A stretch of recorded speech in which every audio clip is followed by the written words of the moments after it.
इस वीडियो में हम कोशिका चैप्टर से जो एनसीईआरटी में प्रश्न बनते हैं वो सारे ही यहाँ पर डिस्कस करने वाले हैं। ऐसे ही जो भी साइंस के और चैप्टर हैं वो भी मैंने वीडियो उनकी आपको दी है और भी बहुत सारी वीडियोस आप लोगों को मिलने वाली हैं। तो प्लीज़ वीडियो को लाइक, शेयर और चैनल को सब्सक्राइब ज़रूर करिएगा। और ये चैप्टर कंप्लीट होने के बाद हम लोग इनके क्वेश्चन आंसर भी देखेंगे ताकि आप लोग प्रैक्टिस कर पाएँ और सही से जो है प्रश्नों का उत्तर दे पाएँ। फर्स्ट क्वेश्चन है यहाँ पर, जैव कोशिका के किस कोशिकांग को ऊर्जा घर कहा जाता है? तो ऊर्जा घर जो है वो कहा जाता है माइटोकॉन्ड्रिया को। ठीक है, हमारे तंत्र में अधिकतम एटीपी अणुओं को उत्पन्न करने वाले पद का नाम क्या है? तो उसको कहते हैं कैप्स चक्र। ठीक है, नेक्स्ट है, प्लाज्मा झिल्ली किन पदार्थों से बनी होती है? सारे ही क्वेश्चन इंपॉर्टेंट हैं, आप लोग चाहें तो नोट्स भी यहाँ से बना सकते हैं। तो प्लाज्मा झिल्ली जो है ये प्रोटीन और लिपिड से जो है वो बनी होती है। मानव शरीर के किस अंग में लसिका कोशिकाएं पाई जाती हैं? तो ये पाई जाती हैं प्लीहा में। ठीक है, प्लीहा में जो है वो लसिका कोशिकाएं पाई जाती हैं। किस जीव में लिंग गुणसूत्र नहीं पाए जाते? तो छिपकली में जो है वो लिंग गुणसूत्र नहीं पाए जाते।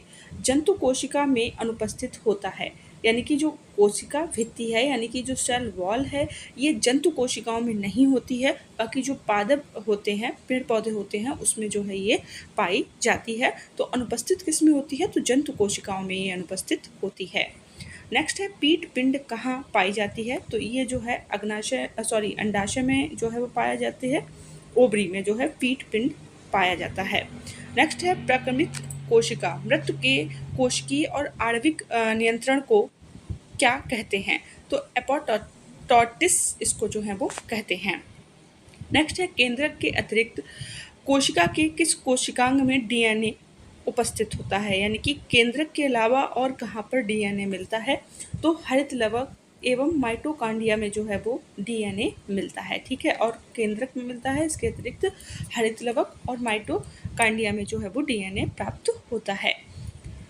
अगला प्रश्न है, किसी कोशिका की पाचन थैली कहते हैं? ठीक है, तो लाइसोम जो है, लाइसोसोम को जो है वो कोशिका की पाचन थैली जो है वो कहते हैं। बहुत बार ये क्वेश्चन एग्जाम में बना है, आप लोग प्रीवियस ईयर क्वेश्चन देख सकते हैं। नेक्स्ट है, मनुष्य के किस ऊतक में जन्म के पश्चात कोशिका विभाजन नहीं होता? तो तंत्रिका ऊतक जो है इसमें कोशिका विभाजन जो है वो नहीं होता है। कौन सा भाग पादप तथा जंतु कोशिका में जो है वो पाया जाता है? तो पादप और जंतु कोशिका में क्या क्या पाया जाता है? तो कोशिका झिल्ली, ठीक है, कोशिका द्रव्य और केंद्रक, ये जो है वो पाया जाता है। नेक्स्ट है, हाइपरप्लासिया का क्या अर्थ होता है? तो हाइपरप्लासिया का अर्थ होता है कोशिका के आकार में वृद्धि होना। अगला है, जीन शब्द सर्वप्रथम किसने प्रतिपादित किया था? तो जीन शब्द जो है सर्वप्रथम प्रतिपादित किया था जॉनसन ने। ठीक है, नेक्स्ट है, रिवर्स प्रतिलेखन की खोज किसने की थी? तो ये की थी टैमिन एवं बाल्टीमोर ने।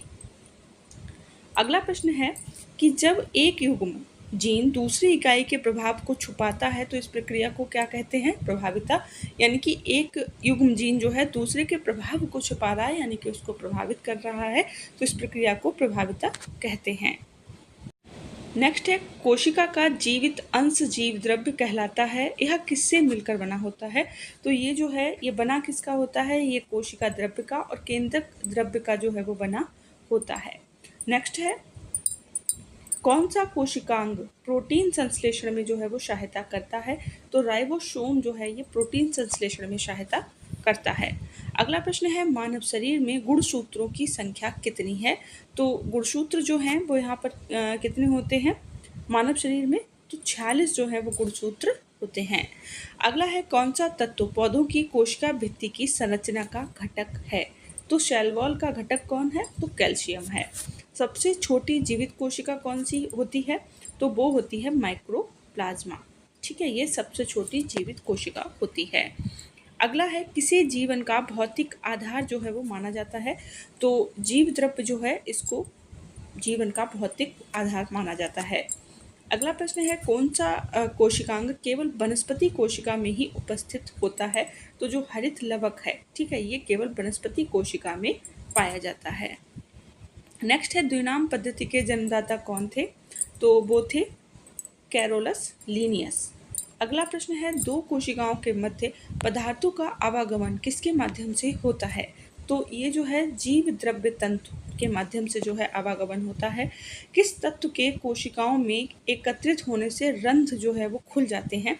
तो वो है पोटेशियम। अगला है, किस कोशिकांग को ट्रैफिक पुलिस की संज्ञा प्रदान की गई है? तो गोल्जी काय को जो है वो कोशिकांग को ट्रैफिक पुलिस जो है वो कहते हैं। अगला है, कोशिका भित्ति शेल वॉल की संरचना कैसी होती है? तो परगम्य जो है वो इसकी संरचना होती है। और यहाँ पर जो कोशिकाएं हैं कौन सी छोटी है बड़ी है, यहाँ से क्वेश्चन 100% एग्जाम में आता है, तो आप लोग इसको देख लीजिए। विश्व की सबसे छोटी कोशिका अगर पूछी जाए तो वो होती है माइक्रोप्लाज्मा गैलीसेप्टिकम, ठीक है। और अगर आपसे पूछा जाए कि विश्व की सबसे बड़ी कोशिका, तो वो होती है शुतुरमुर्ग का अंडा। अगला है, मानव शरीर में सबसे छोटी कोशिका क्या होती है? तो सेरिबैलम की गैन्यूल सेल। और मानव शरीर की सबसे बड़ी कोशिका कौन सी होती है? तो सबसे बड़ी जो है कोशिका कौन सी होती है? वो होती है अंडाणु, जो कि केवल स्त्रियों में पाया जाता है। और मानव शरीर की सबसे छोटी कोशिका कौन सी है? सेरिबैलम की गैन्यूल सेल। मानव शरीर की सबसे लंबी अगर पूछी जाए कोशिका, तो वो हो जाएगी न्यूरॉन। और पुरुषों की सबसे छोटी कोशिका जो है वो होती है शुक्राणु। नेक्स्ट है, सबसे बड़ी पादप कोशिका, तो कार्लोपो टैक्सीफोलिया जो है ये सबसे बड़ी पादप कोशिकाएं होती हैं। तो यहाँ से जो कोशिका से प्रश्न बनते हैं वो हमने सारे कवर कर लिए हैं। आई होप ये वीडियो आप लोगों को पसंद आएगी, और चैनल को ज़रूर सब्सक्राइब कर लीजिएगा। बाकी मिलते हैं नेक्स्ट वीडियो में।